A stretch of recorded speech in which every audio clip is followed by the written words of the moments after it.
Ini penjelasan Ustadz Abdul Somad tentang keutamaan sholat isyraq dan sholat awabin. Man shallal ghadata fi jama'atin, sesiapa sahaja yang sembahyang subuh berjamaah, thumma qa'ada, kemudian dia duduk berzikir mengingat Allah, hatta tatlu asyam, sampai terbit matahari, thumma yusalli rak'ataini, kemudian dia salat sunnah 2 rakaat, kanat lahu ka ajri hajjatin wa umrah, maka dia dapat pahala seperti haji dan umrah. Sampai saat ini saya belum pernah membaca syarah ulama dari Sunan Tirmidzi. Hadisnya ada dalam Sunan Tirmidzi, syarahnya Tuhfatul Ahwazi, atau dalam kitab fiqh lain yang menyatakan boleh keluar daripada 3 syarat.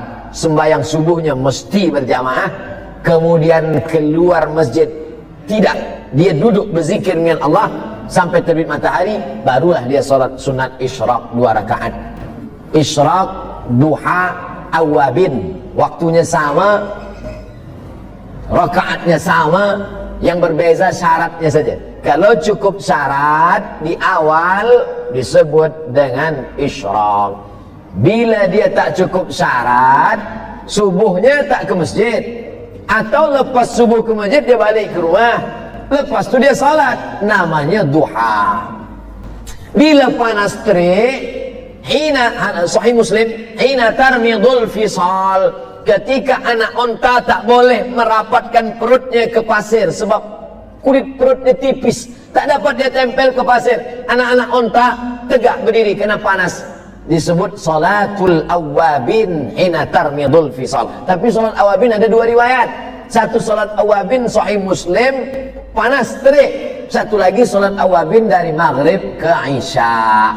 Bila ada yang mengatakan jangan buat salat awabin dari maghrib ke isya, hadisnya dhaif, memang betul hadisnya mursal.